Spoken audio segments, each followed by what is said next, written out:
So in that first year, it was very challenging because we really didn't have an investor base, right? And so, most of the time you'll get information from different, mentors and coaches, and they'll say, start with your friends and family.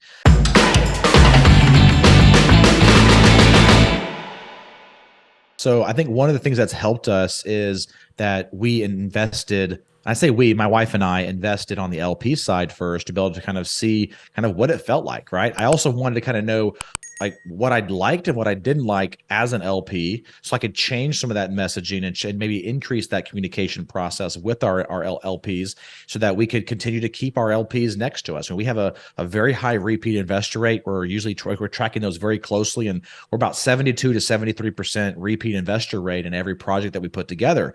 And that's very, very strong. And one of the reasons why we have that is because we've learned kind of what it felt like to be an LP and what we liked and what we didn't like, and started to incorporate the things that we did like into our LP process. And then of course try to remove the things that I didn't like about the LP process.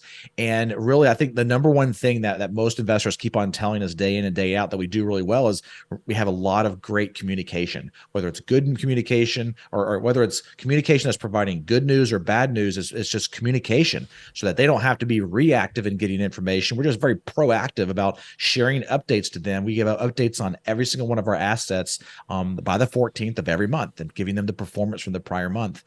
And then kind of looking at it from the perspective when we first got started of kind of like, co-GPing and kind of partnering with other groups first, our main objective for doing that was that we didn't set out to, be a capital raiser and partner with people to bring capital and kind of participate in projects to do that long term. It was kind of a stepping stone for us, right?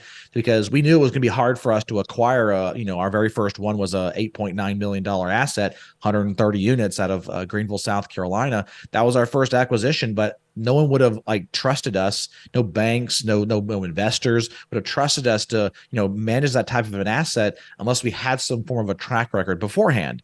And so being able to partner with these other groups allowed us to kind of like be in the room and kind of shadow and kind of get the process down, and allowed us to increase our credibility with not only the investors, but also the sellers and the brokers, as well as, of course, the lenders. So they were more confident in us being able to, basically give us money to be able to manage it for them. And then that's really what kind of catapulted us, is that track record that we built from the very beginning before we started going into the active side of it outside of just raising the capital. Yeah, that's really good insight. I am so curious because you guys just kind of, so you went to your co-GPing on things, but how did you guys raise close to 300 million a year? How did you scale up to that point? Because that is wild. Well, it's funny because we ask ourselves that same question, kind of like retrospectively look at it and go like, what is it that allowed us to be able to raise that kind of capital one year? Because there's we definitely see groups out there that brag that they acquired that much in assets every year, and we're actually raising that in equity in a single year. And I think it definitely goes back to from the very beginning, setting out that investor relations process to make sure that we, for lack of better words, built a fence around our investors so that they could continue to invest with us. And so I would say that there's not just one thing that we did that has got us to where we are today. It's kind of an exponential benefit of multiple things adding on together over time that has allowed us to be able to build on that, month over month and even day after day, that allows us to be able to build that credibility with our investors. And, we don't have like 10,000 investors either. We've raised 294 million in 1 year from a group of about 2,000 investors. So it's not that we have this like huge list. But I will say that we do have a huge list of investors, but only about 17% of them are actually investing in a project. So when we bring in 100 investors, only 17 of them at the end of the day are actually going to invest in something. The other ones are just kind of sitting on the sidelines, kind of watching us, and then waiting to jump in when it's time for them to jump in.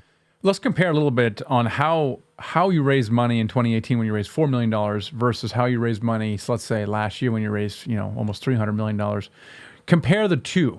Well, how were you raising money back then? And then how did you raise money last year or now? So in that first year, it was very challenging because we really didn't have an investor base, right? And so, most of the time you'll get information from different, mentors and coaches, and they'll say, start with your friends and family. Well, I had a few friends that invested with me, but I really didn't have, even up to this point, I really haven't had any family members invest with me. And it's because it's not that I don't have a good relationship with them. It's just I don't have a very wealthy family. I don't come from a lot of money, and so it's not like I have a lot of family members that have money to invest. And so that was really a no-go for me, right? I couldn't just go call up my dad or my rich uncle and say, hey, would you invest 100K in my next deal? I didn't have that. And so it was really the relationship building of some of my really close friends that, because the biggest disconnect they had is I thought you were a chiropractor. Yeah, right. Why are you asking me for 50 to 100,000 to invest and buy some real estate? There was a messaging disconnect there. But my close friends that I knew had some ability to do that, they trusted me. They said, well, I know what Dan has built up to this point. I know he can continue to build and grow, and so I trust him. And so some of those investors have invested in every single one of the projects we've put together up to this point, and they've benefited very well with that. But at the very beginning, it was really scratching like my list of friends. I remember like sitting down, taking my cell phone, and one of the projects that I did was I went through all like the contacts on my list, and I was like, nope. Oh yeah, maybe. And I'd like write that person's name down and put them on a contact list, and I'd keep scrolling on my phone and going nope. And I'd find somebody that maybe. And so I'd like make some phone calls to people that were in my contact list. But that was really kind of how I got started in the very beginning. So you got started that way, and then you had to, scale. So your scaling process was, just on the capital side. I mean, this is something that most people, the majority of people out there cannot raise this much money. And you guys have figured out a way to scale to that. What was your scaling process to kind of get to this level of raising? Yeah. So the biggest thing that I would say that we started to do is to build out an authority platform that allowed us to be able to be in a position where we're educating people that are interested in investing in multifamily. And, a lot of you who have followed me up to this point know that we have this educational platform called the Multifamily Investor Nation. And we're not selling any coaching programs or anything like that, but the whole purpose of that was to create a authority platform that allowed us to be the educator, to be able to teach people all things around multifamily. And we don't hold back on, and we've done weekly webinars every single week. Now, of course, we're starting to incorporate our team members into that process as well. But we do weekly webinars that are free. We don't charge for them. Obviously, we post them on our YouTube channel, and that helps us get some more reach online and stuff like that. But what the whole purpose and goal of the Multifamily Investor Nation is to have people that are interested in multifamily investing go online and research it, find a video of us, find an article or find a webinar or whatever that want to join. And then they get connected with us, and we teach them all things around multifamily, and they go, holy cow, this is a lot of work. I don't really want to do this business. Here's my money. You do it, Dan, right? I want you to invest it for me. And so that's the whole purpose of the whole Multifamily Investor Nation, is to create an authority platform that provides as much value as possible to people. And now we do have like live in-person, an event once a year. We also do some intensives throughout the year where we'll do an MFI intensive on raising capital. Matter of fact, we just did one on private lending. It just wrapped up today in my office.